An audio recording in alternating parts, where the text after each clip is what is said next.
사랑하는 나눔 가족 여러분, 좋은 아침입니다. 오늘은 시편 2편 말씀을 함께 나눕니다. 이 시편은 교회의 전통에 따르면 시편에 나타나는 7개의 참회시 중에 두 번째 시입니다.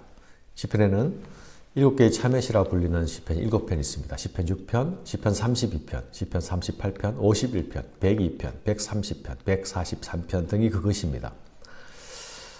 교회가 그렇게 이 참회시로 분류한 이유는 이 시에 죄로 인한 애통과 고백이 나타나기 때문입니다. 그러나 이 시를 전체적인 내용을 살펴보면 이 시편은 예배자가 하나님 앞에서 속죄제사를 드리면서 죄사함을 얻고 또 공동체와 함께 우리에게 속죄와 구원을 주시는 그 하나님께 찬양하고 감사하는 것이 이 시편의 내용입니다. 무엇보다도 이 시는 시편의 대주제인 누가 복 있는 자인가에 대한 접근을 하고 있습니다. 시편 1편에서 시편의 대문을 열면서 복 있는 사람은 하나님의 말씀을 주야로 묵상하는 자, 말씀의 사람이라고 하지 않았습니까? 오늘 시편은 복 있는 사람은 허물의 사함을 받은 자가 복이 있다고 선언합니다. 행복하여라, 허물의 사함을 받은 사람은. 행복하여라, 죄가 가려진 사람은. 사랑하는 여러분, 세상의 모든 존재들은 행복을 추구하는 사람들이지요. 그러나 사람마다 각각 행복을 추구하는 양상은 같은 것이 아닌 것 같습니다. 소유를 통해 행복을 찾는 사람들도 있고, 명예나 권력을 얻으면 또 행복해질 것이라고 여기며 그 길을 가는 사람들도 있습니다. 요즘은 작고 소소한 것에서 행복을 찾자, 이런 뜻으로 소확행이란 말이 유행하기도 합니다. 그러나 성경은 정확히 그런 것을 행복이라 하지 않습니다. 허물이란 말로 번역된 이 단어, 페샤라는 단어는 하나님을 대항한다, 하나님께 반역이라는 말입니다. 하나님을 대적하고 반역하는 자리를 떠나지 않으면서 행복을 찾는 것은 헛된 일입니다. 사막에서의 싱그루를 찾는 일과 같습니다. 죄의 문제를 해결하지 못하는 인생은 파선한 배와 같습니다. 지금 당장 가라앉지 않을지라도 가라앉는 것은 시간 문제일 뿐입니다. 기독교의 핵심 교리는 파선한 배와 같은 인생이 죄의 문제를 하나님께서 어떻게 해결하셨는가 하는 문제가 아닙니까? 구원이란 하나님께서 인생을 향해 베푸시는 죄사함의 은혜를 입는 것이죠. 하나님께 나아가는 자는 죄의 문제를 해결하지 않고는 하나님을 배울 수가 없습니다.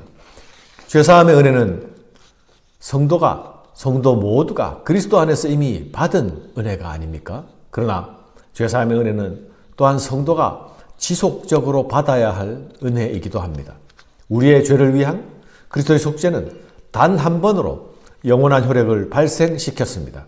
그러나 그 속죄의 은혜는 성도가 믿음의 삶을 시작하는 은혜이면서 동시에 믿음의 삶을 지속 가능케 하는 은혜입니다. 사랑하는 여러분, 사람은 죄를 짓지만 하나님은 사람의 죄를 용서하시는 하나님입니다. 죄의 문제는 숨긴다고 숨겨질 수 있는 문제가 아닙니다. 주머니 속에 든 바늘과 같아서 언제든지 밖으로 찌르고 나옵니다. 주머니 속에 든 무거운 돌덩이와 같아서 움직일 때마다 그 무거움을 감출 수가 없습니다. 죄는 내가 죄를 외면한다고 해서 없어지거나 무시되어질 수도 없습니다. 내 양심이 나의 죄를 고발하고 하나님의 의가 내 죄를 드러냅니다. 죄의 문제를 해결하지 못하는 인생은 스스로 질 수 없는 무거운 짐을 지고 가야 하는 힘든 노예의 삶을 살 수밖에 없습니다. 그래서 오늘 시인은 이렇게 고백하고 있습니다.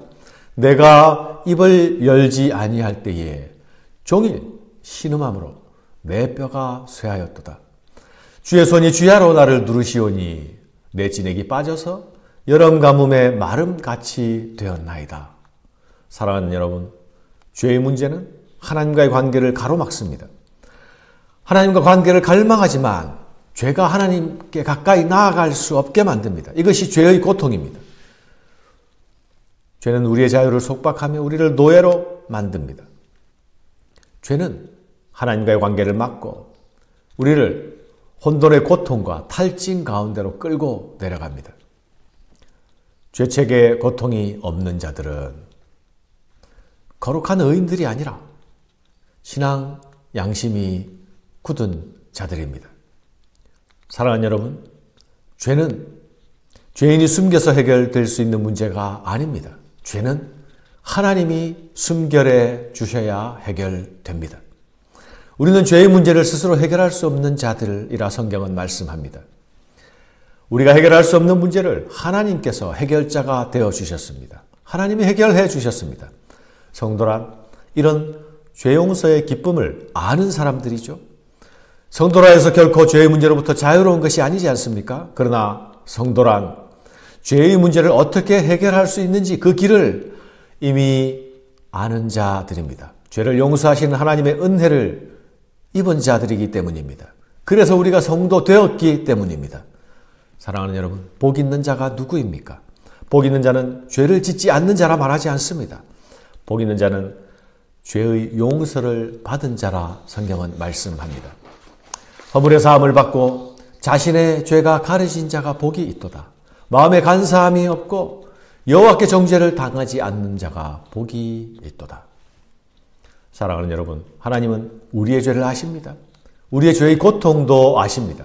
그래서 하나님은 우리가 죄를 자백하기 원하십니다. 내가 이르기를 내 허물을 여호와께 자복하리라 하고 주께 내 죄를 아뢰고 내 죄악을 숨기지 아니하였더니 곧 주께서 죄악을 사하셨나이다. 아멘. 죄의 자백은 용서하시는 하나님에 대한 믿음과 신뢰의 표현입니다. 반대로 죄를 감추고 숨기는 일은 용서하시는 하나님에 대한 외면입니다.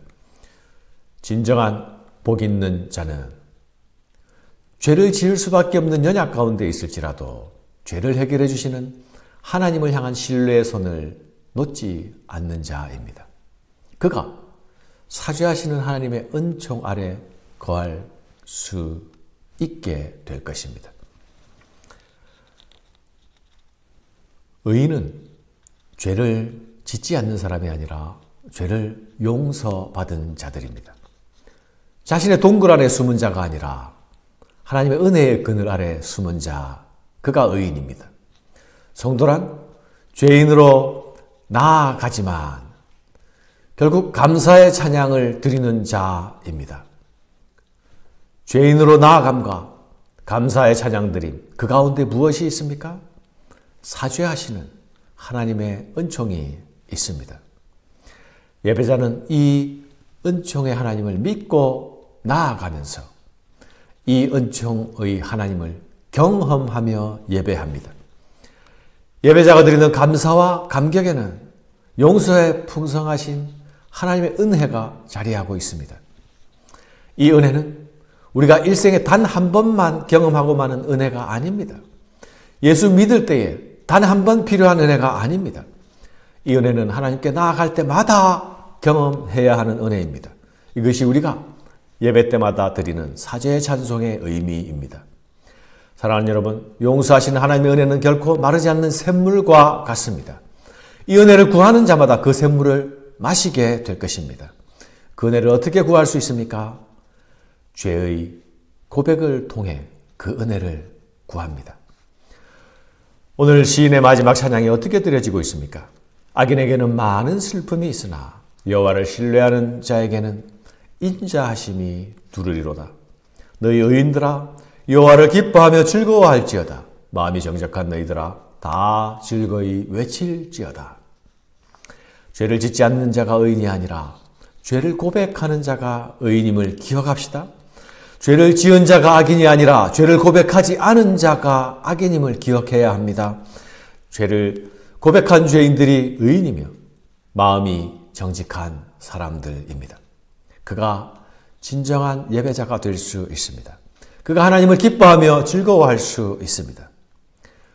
사랑하는 여러분, 우리 예배 공동체와 우리 각 개인의 심령들이 이 사죄의 은총을 갈구하는 자들로 하나님 안에서 진정한 자유를 누리는 복된 자가 되시기를 주님의 이름으로 축원합니다.